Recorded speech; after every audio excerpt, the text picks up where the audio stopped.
When silence meets silence, something strange starts to happen. The messages stop. The calls stop. The routine, the tiny daily rituals that once connected two people, suddenly collapse into emptiness. You stare at your phone, half expecting it to buzz. But it doesn't. And somewhere out there, they're doing the same thing. Pretending they don't care.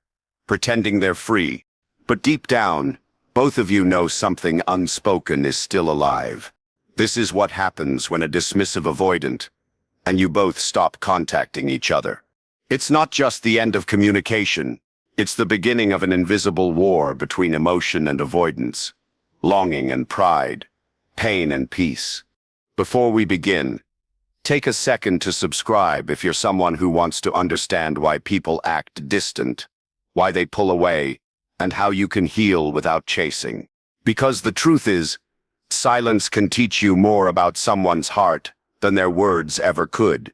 To understand what really happens after the no contact begins, you need to step inside the mind of a dismissive avoidant.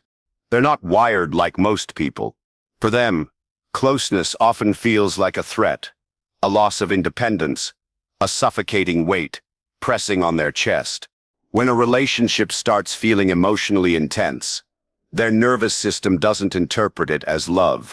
It interprets it as danger. So when communication stops, something surprising happens.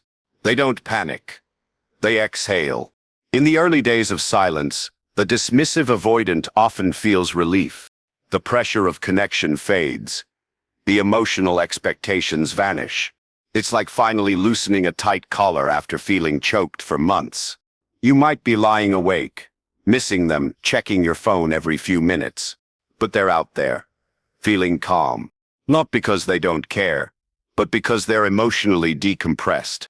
Avoidants have learned to survive by disconnecting from their emotional needs. When they were young, maybe affection wasn't safe. Maybe vulnerability led to rejection or shame. So they built an armor, thick enough to protect, but heavy enough to isolate them. That's why silence feels like safety. It's not happiness, but it's peace. They'll fill their days with distractions, work, workouts, hobbies, anything to stay busy. They'll rationalize the silence. It's for the best. We weren't compatible anyway. I need space to focus on myself. They'll tell themselves stories that keep their emotions buried. But beneath that emotional frost, there's a small pulse, something that still wonders if you'll reach out again. You see, dismissive avoidants often don't want to chase, but they secretly expect to be chased. It confirms their worth without them having to risk rejection. When you stop reaching out, that quiet expectation starts to crumble. At first, they won't admit it. They'll distract themselves harder. But silence has a strange power. It echoes. And over time, that echo starts to sound a lot like regret. Still, for now, they're in their comfort zone. Detached. Calm. Logical. You might think they've forgotten you. But all they've done is press pause on their feelings. Feelings that will eventually unfreeze. Now let's shift the lens to you. The moment you stop contacting them, something inside you screams. Your mind races. Did I do the right thing? Are they missing me at all? Should I just send one message? This is the anxiety loop, the mind's desperate attempt to regain emotional stability. See if you have an anxious or secure attachment style. Silence doesn't feel like peace. It feels like punishment. It feels like standing in a room full of unanswered questions. The dismissive avoidant might look unaffected, while you're battling the urge to fix things. You replay conversations in your head. You look for signs, old texts, subtle memories, anything to make sense of the void. And that's the hardest part. You're trying to solve something that no longer has words. But here's what you need to know. Your reaction is not weakness. It's biology. Your brain is wired to seek closeness, to restore safety through connection. So when contact stops, your body experiences withdrawal, like coming off a drug. You feel the emotional crash, the emptiness, the overthinking. And then one day something shifts. You realize they're not reaching out either. That's the moment the power dynamic changes, because when you also go silent, you step out of the chase. You stop feeding the loop that kept the dynamic alive. It's terrifying at first, that heavy quiet. But soon, that same quiet becomes your teacher. You start to notice that your peace no longer depends on a message from them. You start to see that your worth was never meant to be proven through pursuit. The dismissive avoidant pulls away to protect their independence. You go silent to protect your peace. Both actions look similar, but the energy behind them is completely different. One is driven by fear of closeness, the other by courage to finally let go. And that's where the real transformation begins. Because while the dismissive avoidant's silence is meant to avoid pain, your silence, when done from self-awareness, becomes an act of healing. You begin to sit with the emptiness instead of running from it. You learn that closure doesn't come from another person's words. It comes from the strength to stop needing them. So when you both stop contacting each other, the surface looks like stillness, but underneath, something powerful is happening. For the avoidant, it's the slow unraveling of emotional walls. For you, it's the rebuilding of your emotional backbone. Two people, two silences, one invisible process that decides who grows and who stays stuck. This is only the beginning. Because in the next phase, when both of you go truly silent, the energy changes again. That's when time starts to test both of you differently. The avoidant begins to feel the weight of absence, and you begin to feel the lightness of freedom. But that's what we'll explore next. When both of you stop contacting each other, silence becomes its own kind of language. It's strange how quiet can be so loud. At first it feels like peace, a clean break, but slowly it begins to echo. It carries memories, unfinished words, and the energy of everything that was never said. For a while, both of you believe this is control. You think staying silent will make them notice. They think staying silent will prove they never needed anyone. But underneath all that pride and protection, something deeper begins to stir. The dismissive avoidant tells themselves they've moved on. They repeat it in their mind like a mantra. I'm fine. I don't need them. This is better. And at first they believe it. They feel lighter without emotional weight pressing on them. They enjoy their freedom, their solitude, their routine. But that peace isn't permanent. It's borrowed. Because what they're really feeling isn't calm. It's numbness. Avoidants have trained themselves to survive through distance. So when space arrives, they don't feel the loss immediately. They feel relief. But as days turn into weeks, that numbness begins to fade, and the silence they once enjoyed starts to feel heavy. The absence becomes noticeable in tiny, quiet moments, when they're sitting in traffic, when they cook alone, when something funny happens and they instinctively reach for their phone, only to remember there's no one to share it with. That's when reality starts to seep in. It's not that they miss constant communication. They miss the emotional safety they didn't know they had until it was gone. Meanwhile, you're walking through your own storm. In the beginning, every hour feels like resistance. You keep wondering if they're thinking about you. You replay how things ended, trying to decode what went wrong. But as time stretches, something inside you starts to shift. You start noticing your own voice again. You begin focusing on your routine, your peace, your friends, your body, your mind. The silence that once felt like punishment begins to feel like a teacher. You stop needing answers from them because you start finding them in yourself. You begin to see how much energy you poured into proving your worth, into trying to be understood, into chasing someone who was running from their own emotions. And the more you understand that, the less angry you feel, the less desperate you become. You realize this silence isn't a loss. It's an invitation to meet yourself again.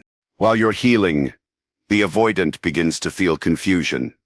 Their thoughts start to circle back, slowly, quietly, without warning. They might dream about you or scroll through old messages, or see something that reminds them of you. They won't admit it to anyone. But it lingers, because even if they convince themselves they didn't care, the emotional bond doesn't just disappear, it only hides behind logic. Avoidants often live by rules that protect their heart. Don't get too close. Don't depend on anyone. Don't feel too much. But silence has a way of cracking those rules open. It's like the heart keeps whispering, "What if you were wrong?" Weeks pass. They start wondering why you haven't reached out. They might think about texting, but their pride steps in. No, they'll think I'm weak. So they distract themselves again. But the distractions don't work the way they used to. The music doesn't hit the same. The nights feel longer. Even their alone time, once sacred, starts to feel empty. This is the stage most people don't see. The avoidant doesn't usually come running back right away. Their timeline is slower, delayed. They don't feel the pain until long after you've started healing. That's why when you finally find your peace, they often reappear. Not because they suddenly realized everything, but because silence finally caught up to them. But here's the part that changes everything. By the time they start missing you, you're no longer the same person who waited for them. You've grown. You've seen yourself in the mirror of their distance. You've learned how to sit in stillness without begging for noise. It's almost ironic. The thing that broke you also built you. The silence that once triggered your fear becomes your power. And that's something the avoidant can feel, even from afar. They can sense your detachment.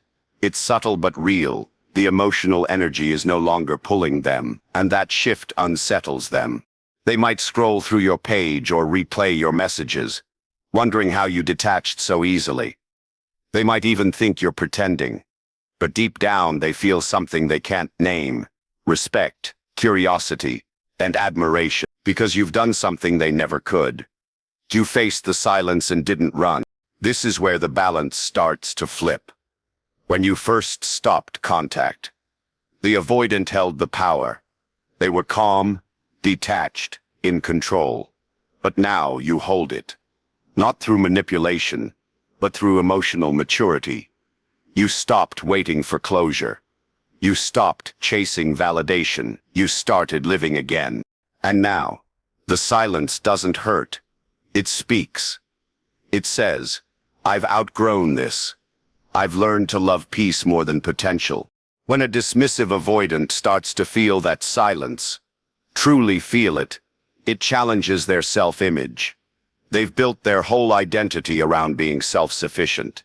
But when they realize that even self-sufficiency can feel lonely, that's when reflection begins. Some avoidants start to soften, questioning their patterns. Others double down, running further into avoidance. But either way, something in them has changed. And while they're wrestling with that change, you're learning a new rhythm. Your mornings don't revolve around them anymore. Your evenings are quieter, but they're also calmer. You start feeling proud yourself for surviving something you once thought you couldn't. There's a kind of peace that only comes after heartbreak. It's not loud or dramatic. It's quiet, deep, grounded. It's the peace of knowing you didn't lose them. You found. You realize that love isn't supposed to feel like begging. It's not supposed to feel like walking on eggshells or decoding mixed signals. Real love grows in emotional safety, and silence helped you see who could and who couldn't meet you there. And that's the bittersweet beauty of what happens when both of you stop contacting each other. You begin to see the truth. The avoidant silence isn't rejection. It's fear disguised as control. Your silence isn't indifference. It's healing disguised as distance. Over time, one of two things happens. Either the avoidant returns, curious and cautious, testing the waters again, or they disappear completely, unable to face the emotional growth silence demands. But in both cases you win, not by getting them back, but by getting you back. Because when the avoidant finally feels the weight of their own walls, you've already learned how to live without needing to be rescued. You've stopped being the one who waits. You've become the one who waits. That's what silence teaches. It breaks illusions. It shows you who's capable of emotional connection and who's still running from it. It reveals the parts of yourself that were neglected, and it gives you space to rebuild them. In the end, when a dismissive avoidant and you both stop contacting each other, it's not really about who breaks first. It's about who grows first. One uses silence to hide. The other ores it to heal. One avoids the truth. The other becomes it. And that's when the real story begins. Not the one about getting them back, but the one about becoming someone they can never forget. Because the truth is, silence always changes both people. It breaks one, and it awakens the other. There comes a point when the silence stops being a strategy and becomes reality. The calls never come. The messages stay unread. The space between you turns into something permanent. Not because anyone decided it, but time slowly erased the urgency that once burned between you. You don't even remember the last thing you said to each other. It's just over, but not in a loud, dramatic way. In a quiet, invisible way, like a candle running out of wax. And yet, that's when something begins to happen beneath the surface. The mind starts remembering differently. The pain fades, but the lessons remain. You start to see the situation from the outside, as if you're observing two people, one who couldn't open up, and one who couldn't stop trying. Both driven by fear, both trying to feel safe, just in completely opposite ways. That's when compassion sneaks in. You no longer hate them. You no longer romanticize them either. You just understand them. And that understanding becomes your freedom. You realize the dismissive avoidant wasn't evil. They were just scared. Scared of being seen. Scared of being needed. Scared of needing someone back. Their silence was never about you. It was about the weight of their own history. Maybe they grew up in a home where emotions were too loud or too ignored. Maybe love was something they learned to manage, not embrace. So when you loved them deeply, it felt foreign, unsafe. They didn't know how to receive it, so they pushed it away. But when you both stopped contacting each other, the space that opened up forced them to feel what they always avoided. For the first time, there was no one chasing, no one softening their guilt, no one keeping the connection alive. And that's when the avoidant mind starts to unravel. At first, they feel peace, then boredom, then a quiet discomfort they can't name. They begin to feel the consequences of their detachment. The loneliness they thought was freedom begins to sting. They might not natch out, but they start checking your online status. They remember your voice in moments of quiet. They start to wonder if they made a mistake. But here's the thing. Even if they do realize it, avoidants rarely rush back. They analyze. They overthink. They wait until the feeling passes. And sometimes it does. But sometimes it doesn't. That's when you might see them resurface. A random text, a story view, a like on an old post. It's not always an apology. It's often a test. They're checking if the door is still open. But by this point, something inside you has shifted. You don't feel the same pull anymore. You've already grieved the version of them that existed only in your hope.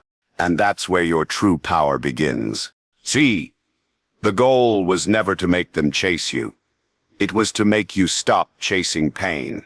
Silence wasn't a punishment. It was protection.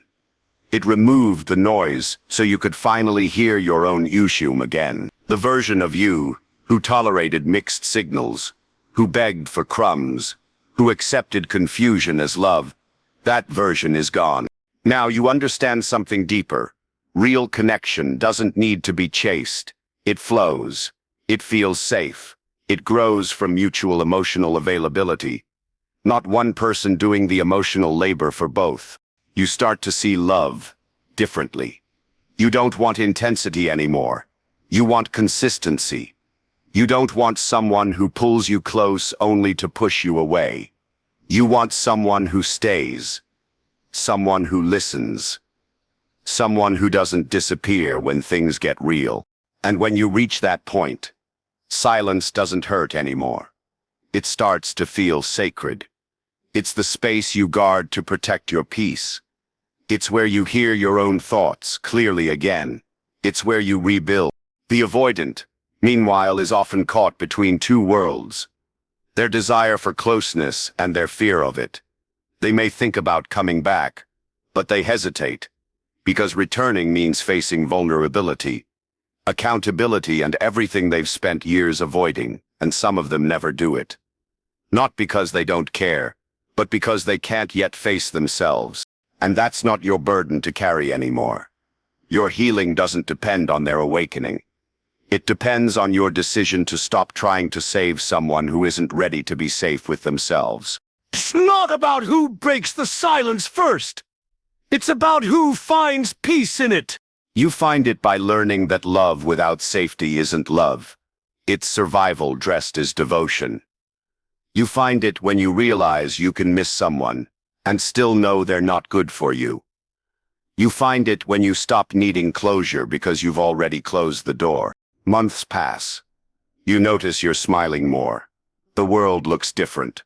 Music sounds softer. You sleep better. You don't check your phone hoping for a message anymore. You check it because you have a wife waiting on the other side of the screen. One day, you might think of them again. Not with longing, but with peace. You'll hope they've healed, even if it's far away from you. You'll remember how deeply you once felt, how hard you once tried, and you'll feel gratitude, not for losing them, but for finding yourself through them. Because in a strange way, that silence saved you both. It gave them space to confront their walls, and it gave you space to build your boundaries. You both learned through absence what you couldn't learn in connection. You learned that love can't survive without vulnerability. They learned that avoidance isn't freedom, it's emotional isolation.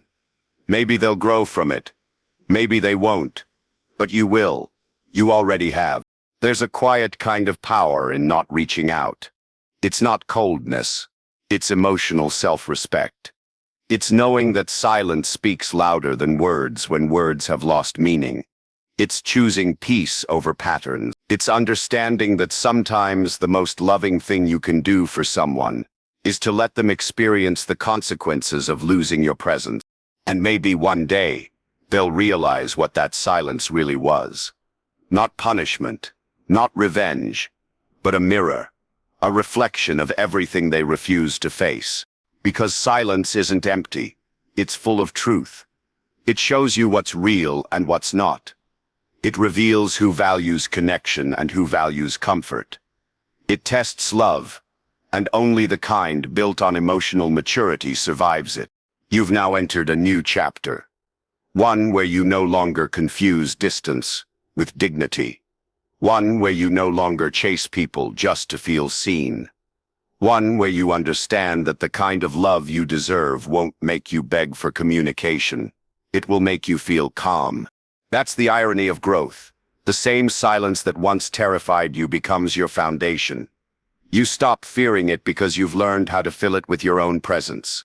You've stopped needing to be chosen because you've already chosen yourself. So if they ever return, you won't need revenge or validation. You'll simply see them for what they are. Someone who came into your life to teach you the value of emotional boundaries. Someone who pushed you toward the version of yourself that no longer chases what hurts. You won't need to block them, argue with them, or prove anything. You'll simply move with grace, because you've already outgrown the story. The same silence that once felt unbearable now feels like peace. And that's the real ending of this chapter. Not two people getting back together. Not one begging and the other forgiving, but both standing in their truth, one still running, and one finally resting. Because when a dismissive avoidant and you both stop contacting each other, what happens next isn't about them missing you. It's about you remembering who you were before the chase began. It's about you realizing that love shouldn't cost you your peace. It's about understanding that walking away quietly doesn't mean you lost. It means you healed in a language they never learned to speak. In the end, silence doesn't break the bond. It reveals its depth. It doesn't destroy connection. It exposes whether there ever truly was one. And sometimes the most powerful closure you'll ever get is realizing you no longer need any. Because love built on fear will always fade in silence. But love built on self-respect, that's the kind that survives. And maybe someday they'll understand that too.